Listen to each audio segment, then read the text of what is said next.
wararka naga soo gaaraya magaalada Jowhar ee gobolka Shabeellaha Dhexe ayaa ku waramaya in xildhibaanada cusub ee baarlamaanka labada dowlad goboleedka Hirshabelle maanta ay doorteen gudoomiyaha baarlamaanka maamulkaasi iyo ku-xigeenadiisa.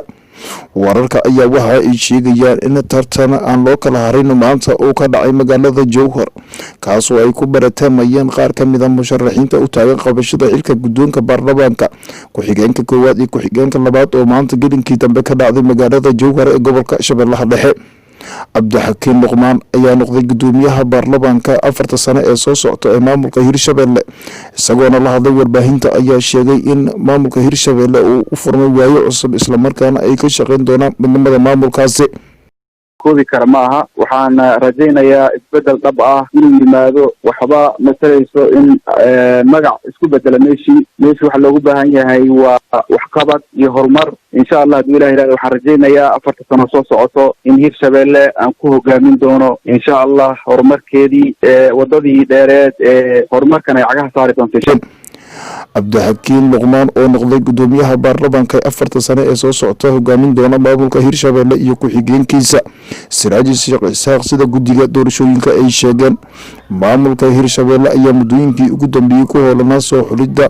gudoomiyaha baarlamaanka iyo ku-xigeenadiisa maadaama xildhibaanadii dhawaan lagu doortay magaalada Jowhar isla markaana halkaasi lagu dhaariyay ay maanta ay doorteen gudoomiye ku-xigeenyaal.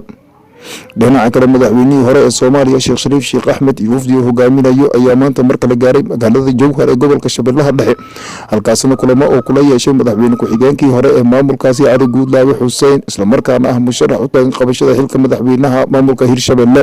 Sheekh Shariif Sheekh Axmed ayaa galaan siyaasadeed kula doorashada imiga ka soconaysa deegaanada maamulka Hirshabelle isagoona ku doonaya in codad oo kaga helo xilli la filayo Soomaaliya ay isu diyaarinayso inay ka dhacdo doorashada madaxtinimada ee Soomaaliya. sidoo kale deegaanada Hirshabelle ayaa la filayaa in marka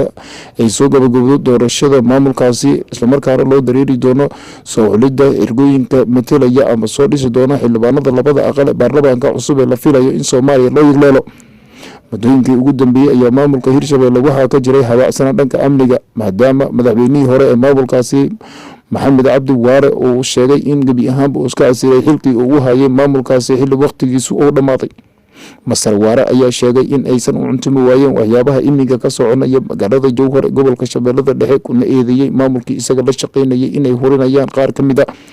waxaana uu sheegay in tabashooyin badan weli laga dareemayo deegaanada maamulka Hirshabelle. qaar ka mid ah xildhibaanada dhawaan lagu doortay Jowhar ayaa waxa ay soo dhaweeyeen iscasilaadii madaxweyne Waare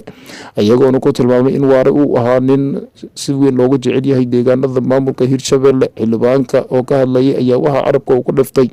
in Waare si aad looga jecel deegaanada Hirshabelle gaar ahaan magaalada Beledweyne ee gobolka Hiiraan. Ismaaciil Abukar Bulshaw, Ismail TV, Muqdisho.